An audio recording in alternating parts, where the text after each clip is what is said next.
चलो आज हम क्या पढ़ने वाले हैं? नरेशन। नरेशन किसको कहते हैं? देखिए, नरेशन का मतलब ही क्या होता है? स्पीच। ठीक है, क्या होता है? स्पीच। और स्पीच का मतलब भी क्या होता है? नरेशन। अब नरेशन जो होते हैं वो दो प्रकार के होते हैं। कौन कौन से होते हैं? एक होता है डायरेक्ट स्पीच और एक होता है इनडायरेक्ट स्पीच। ठीक है, अब direct speech, what is the difference of the direct speech and indirect speech? ठीक है, तो डायरेक्ट स्पीच वो होती है जो किसी व्यक्ति के बोले गए जो शब्द होते हैं सीधे उसके द्वारा बोले जाते हैं तो उसको डायरेक्ट स्पीच कहते हैं। और जो मतलब जो स्पीकर है, जो बोलने वाला व्यक्ति है, उसके शब्द अपनी भाषा में कहना, अपने हिसाब से कहना, उसको इनडायरेक्ट स्पीच कहते हैं। फॉर एग्जाम्पल तौर पे बताता हूं, जैसे मान लो तेज सिंह आज कोचिंग नहीं आया है, तो तेज सिंह मुझसे डायरेक्ट आके आज ही बोल देगा कि सर मैं कल कोचिंग नहीं आऊंगा, तो ये क्या हो गई? डायरेक्ट स्पीच हो गई, क्योंकि इसने जो बात कही वो सीधे मुझसे आकर कह दी, तो ये डायरेक्ट स्पीच हो गई। इनडायरेक्ट स्पीच को कैसे कहेंगे? जैसे ये तेज सिंह आज घर गया और इसने स्कूल में रणवीर को बोल दिया कि रणवीर से सर से बोल देना कि तो मैं कोचिंग नहीं आऊंगा, तो ये क्या हो गया? अब जो रणवीर आएगा तो वो इसकी भाषा में कहेगा कि सर तेज सिंह ने मुझे ऐसा बोला है कि मैं आज कोचिंग नहीं आऊंगा, तो ये क्या हो गई? Indirect speech. यानी कि जो शब्द अपने द्वारा कहे जाते हैं वो डायरेक्ट स्पीच होती है, और जो शब्द किसी और के द्वारा कहे जाते हैं तो उसको इनडायरेक्ट स्पीच, या फिर उनके शब्दों को अपने हिसाब से कहना इनडायरेक्ट स्पीच कहलाती है।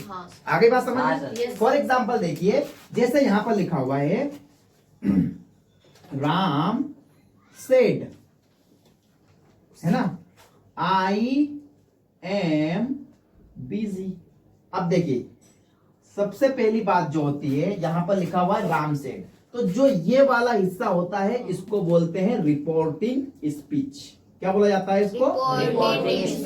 Reporting speech. और जो ये वाला हिस्सा होता है इसको बोला जाता है रिपोर्टेड स्पीच। क्या बोला जाता है?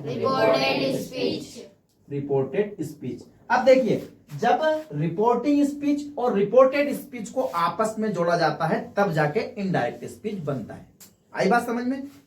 ये रिपोर्टिंग स्पीच यानी कि जो सामने बोलने वाला व्यक्ति है उसको रिपोर्टिंग स्पीच कहते हैं, और जो शब्द वो बोल रहा है उसको रिपोर्टेड स्पीच कहते हैं। और जब इन दोनों को आपस में जोड़ते हैं, है ना, तब जाके इनडायरेक्ट स्पीच बनती है ना? क्या बनता है? Indirect speech. देखिए यहां पर क्या लिखा हुआ है? Ram said I am busy. Ram ने कहा कि मैं व्यस्त हूं। आई बात समझ में? अब देखो इसको हम इनडायरेक्ट स्पीच में कैसे बनाएंगे।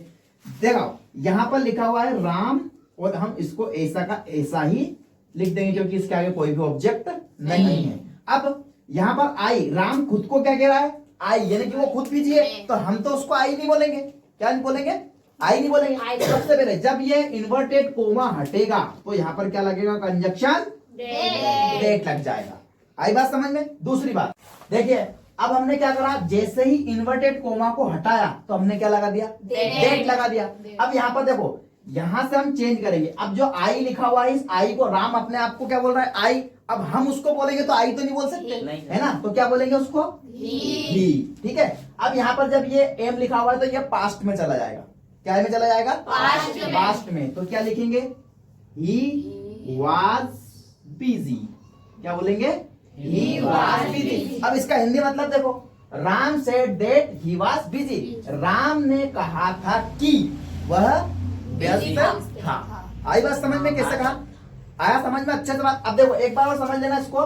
जब हम डायरेक्ट स्पीच लिखते हैं, यानी कि बोलने वाले के जो शब्द है, से पहले राम सेड, ये तो बोलने वाला हो गया। इसके बाद किसने बोला? उसने, राम ने बोला कि मैं व्यस्त हूं। कैसा बोला उसने? अब हमने क्या बता आपको बताया था कि जो डायरेक्ट स्पीच होती है वो हमेशा काय में लिखी जाती है? इन्वर्टेड कोमा में लिखी जाती है। जब इन्वर्टेड कोमा हटता है तो कंजक्शन डेट लगता है। कंजक्शन का मतलब क्या होता है? जोड़ना। तो जो डेट होता है इन दोनों सेंटेंस को जोड़ देगा। तो हमने राम सेड यानी कि जो उसके कहे हुए शब्द है वैसे के वैसे हमने यहाँ पे लिख दिए। तो उसने कहा कि डेट, यानी कि कहा किसने कहा? राम ने कहा कि वह व्यस्त था, तो हमने लिख दिया कि दैट ही वाज बिजी, कि वह व्यस्त था। आई बात समझ में? अब देखिए दूसरी सिचुएशन क्या आती है? शी सेड टू अस, है ना, she said to us I sorry he is not my friend. अब देखिए यहां पर ये जो लिखी हुई है ये बात, ये देखिए, शी सेड टू अस, मतलब कि वो हमसे कह रही है। किसने कहा? शी, वह किससे कह रही है? हमसे कह रही है। तो शी सेड टू अस, है ना? अरे यार,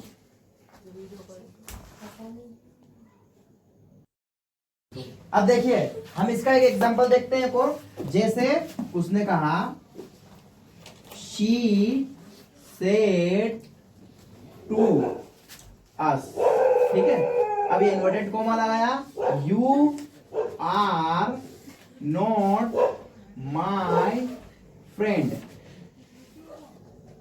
ठीक है। अब देखो यहां पर सबसे पहले बात करते हैं हम काहे की शी सेड टू अस, यानी कि वो किसे कह रही है? हमें कह रही है, ठीक है। सबसे पहले लिखेंगे सी, इनको इसको ये डायरेक्ट स्पीच में लिखा हुआ है, इसी को हम क्या बनाएंगे अब? Indirect speech. तो सबसे पहले लिखेंगे सी। यहाँ पर जब भी इस वाले रिपोर्टिंग स्पीच में यदि ऑब्जेक्ट होता है तो यहाँ पर जो सेड लिखा हुआ है, सेड का क्या हो जाएगा? टोल्ड। जब ऑब्जेक्ट होता है तब, जब ऑब्जेक्ट होता है तब आपको यहाँ पर टोल्ड में चेंज करना है। उसके बाद क्या लिख देंगे? अस। अब जो ये यू है, ये किसको कह रही है? हमें कह रही है कि you are not my friend, तो क्या लिखेंगे? वी, सॉरी पहले तो कंजक्शन, इन्वर्टेड कोमा हटेगा तो क्या लगा देंगे? डेड। और ये यू यानी कि वो हमें बोल रही है, तो हमें के लिए क्या लिखेंगे? वी, है ना। अब वी के साथ क्या लगता है? वर। इसको जब हम पास्ट में लेके जाएंगे तो क्या लगेगा? वर, ठीक है। वर नॉट, और माई के लिए क्या हो जाएगा? हर, मतलब उसके फ्रेंड नहीं है, मेरे की जगह अपन क्या बोलेंगे? उसके फ्रेंड नहीं है, तो क्या लिखेंगे यहाँ पर? हर। और फ्रेंड के आगे फ्रेंड। अब आया समझ में? Yes sir. जैसे ही हमने बोला कि ये देखो रिपोर्टिंग स्पीच में इतना वाला ये हिस्सा क्या होता है? इसको रिपोर्टिंग स्पीच कहते हैं, ठीक है।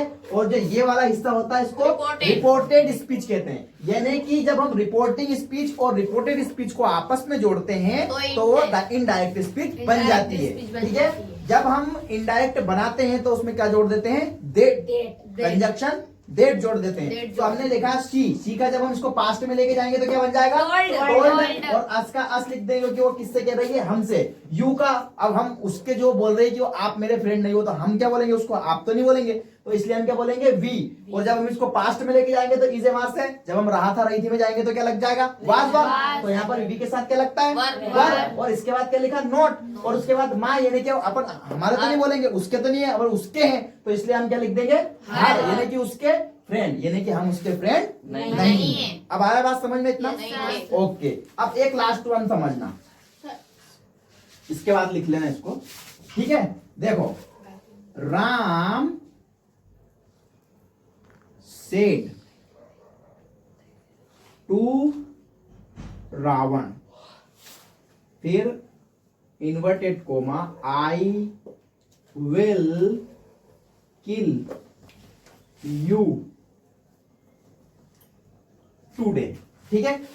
राम सेड रावण, राम ने रावण से कहा I will kill you today, कि मैं तुम्हें मार दूंगा, मैं आज तुम्हें मार दूंगा। अब देखिए राम सेड, जब भी किसी रिपोर्टिंग स्पीच में अगर ऑब्जेक्ट होता है तो ये सेड का काय में टोल्ड चेंज हो जाता है? टोल्ड में। तो ये हमने क्या लिख दिया? टोल्ड। किससे कहा? रावण से। तो ये लिख दिया हमने रावण। अब यहाँ पर लिख रहा है आई, क्या लिख रहा है? आई। अब मैं उसकी बात कर रहे हैं तो आई का यहाँ पर किसके? हम रावण को तो आई नहीं बोलेंगे, क्या बोलेंगे उसको? पहले तो डेट लिख दिया, ये हमने इन्वर्टेड कोमा हटाया और यहाँ पर क्या लगा दिया? डेट। आई, हम उसकी बात कर रहे हैं तो क्या लिखेंगे? ही उसकी बात कर रहे हैं रावण की, तो यहाँ पर क्या लिख दिया? ही। अब किल, सॉरी विल का हम पास्ट में लेके जाएंगे तो क्या बनेगा? वुड।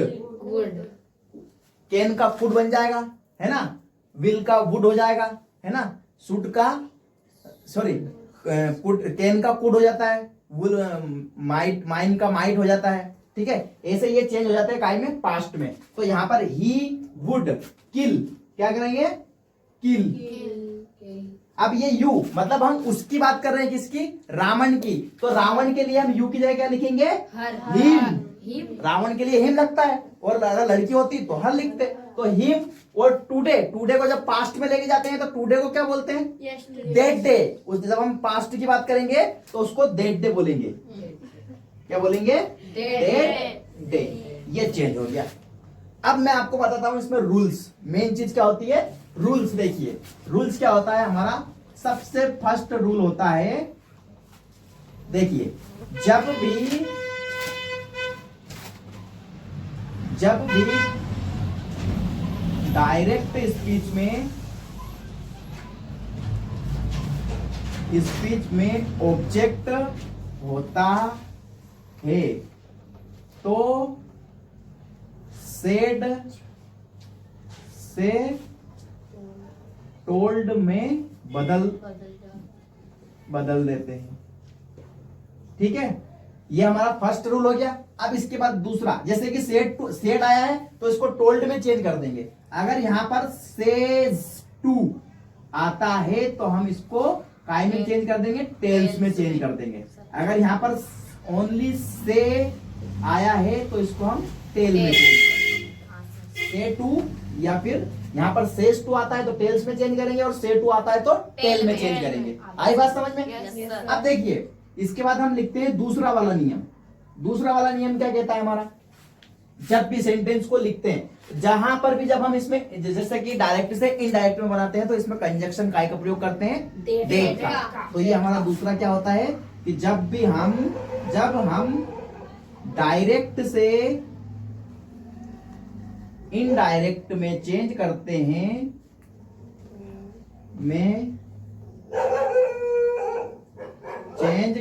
हैं तो कंजक्शन डेट का उपयोग किया जाता है।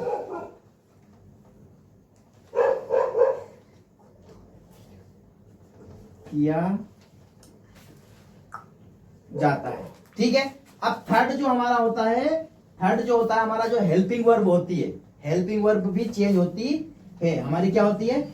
हेल्पिंग वर्ब भी चेंज होती है और सीधा साथ इसके साथ टेंस भी चेंज होता है। ये थर्ड में लिख लेना और ये फोर्थ में लिख लेना। ठीक है, कोई दिक्कत है इसमें? कोई दिक्कत नहीं है? ओके डन, लिख लो आप।